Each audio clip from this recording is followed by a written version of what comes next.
I was getting the movie ready for was not Sundance. I didn't pick the movie. I'd heard of Sundance, but to me Sundance was like Sex, Lies, and Videotape. It was a movie that was in color, and James Spader was in it, and I knew him from Pretty in Pink, so he's famous, so I was like, they got famous people in those movies. So I wasn't heading towards Sundance.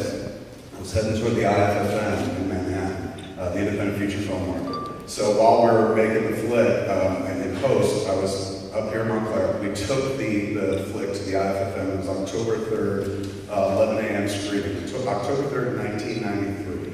It was me and about 10 other people. We were all involved with the movie. And we went up to the Angelica Film Center where the very first public screening of Clerks was. The IFFM is not a film festival, it's a marketplace. You can pay $400. Anybody can screen anything there. It was up to you to pack the theater with as many potential distributors or press or whatever actually gets traction on your movie. So, you know, we'd been there during the week, me and Scott Mosier, and we'd seen like full houses, you know, it was a week-long event. Tons of people. There were 2 movies. Lodge Kerrigan made this movie, Clean Shaved, which was like all the rage and was going to festivals and stuff. So it was real packed, that screening. I was like, wow, look at this. And the movie's a wonderful piece of filmmaking, but very morose. I remember thinking, like, oh, we're going to walk the house with Clerks, man. People are interested in this is no bullshit. Wait till they see our movie. The other movie was this very funny comedy called The Making of And God Spoke. It was a mockumentary about making a movie, a religious ethic. And that also was packed. So our screening was at the end of the IFFM. It was October 3rd at 11 a.m. It was a Sunday morning. So I remember we got the screening schedule and I was like, Sunday morning, man, they put us at the very end. At Sunday morning. That must mean something. They must know we're good. Like, they gave us the best slot. It's amazing. Like, somebody's looking out for us. And we got there that morning, and there were 10 people in the audience, and it was all of us. The people that like, were with Clerks, gone to the full houses. That was like the lame day of the IFFM, and particularly the morning hours were really, really bad. It was like a wrap-up day. So, I watched this flick. First time I've ever seen Clerks writ large on a screen and stuff. What we'd always been aiming for, but I never saw it on projector. It was always on Steam Deck while we were editing. So there it is, large and light. If you've never seen the movie, for the first like 10, 15 minutes, it's just a fucking stream of vulgarity. Now it's kind of commonplace, but then in 1994, it was 93, it was bracing. And even I, as the guy who wrote it, and listened to everybody say it on set, and cut it together and stuff, I'm sitting there in the theater for the first time, it's coming through those speakers, and the picture's really big, and I was overwhelmed by how fucking filthy it was. It's like, I was just sitting there going, why does everybody keep cursing like that? Can't anyone express something to somebody else without using fuck? Like, oh, my mother's gonna kill me.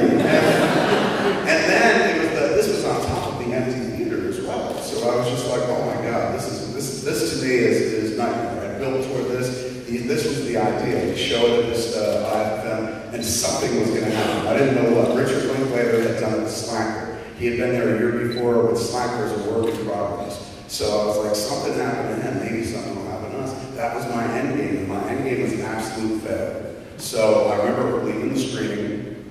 There were 2 other people in the theater. There was this girl who came up to me, and she goes, did you make this? And I said, yes. And she goes, do you know people like this?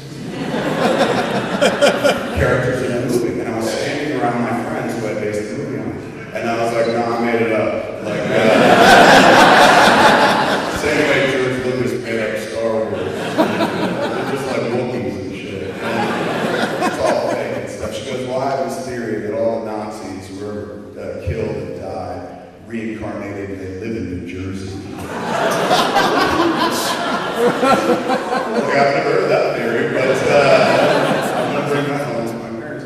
And then she goes, well, I guess I'll give you my headshot. And she was an actress, and she gave me her headshot. And I was like, thank you, that's cool. Scott Mosier got to speak to another guy, and it was the man named Robert Hawke, and he had a badge on that didn't indicate that he was with anything that we should have leaned toward. We were looking for like Miramax, Fine Line, Arrow releasing, anybody who was releasing flicks at that point. This guy had a badge, just said ICI on it, didn't know what that meant. He talked to Scott Mosier, and he was like, you guys should submit to Sundance.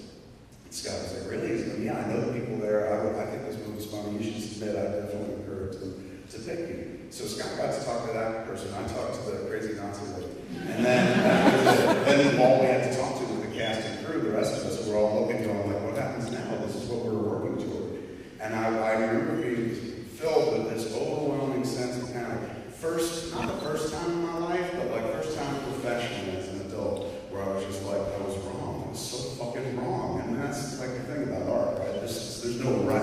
no guarantee. You don't sit there and go like, I want to self-express, and I know it's going to work out just fucking great, or something like that. Because film is a ridiculous medium. Like if I was a painter, I could pull out a fucking canvas, throw some color on it, self-express. You know exactly what I was feeling inside. If I could sing, I'd open up my mouth, I'd admit something, you'd be like, oh, I can feel what's in the soul. I don't have that going on. I have no talent whatsoever. I'm a filmmaker. And a filmmaker is one of the most ridiculous art forms on the planet where you're like, I want to self-express. Give me $20 million and Ben Affleck, you know. So it's not quite the same thing. So there I was in this moment of like, I tried to self-express, and I came from a world where you didn't do that. People weren't encouraging. It wasn't just like kids running around with cameras now shooting like epics in their backyard and whatnot. That was one guy, Steven Spielberg. We all heard the story, had a Super 8 camera in his backyard. Then nothing like it was now. Now I can shoot a film on our phone, cut it, upload it to YouTube, have a bigger audience than we ever had with Clerks. So at that point, man, it was more about like, let me try this. Even my friends were just like, don't do this. Why do you think you can do this? And I was like, I feel like if I don't do this, I'm gonna fucking die.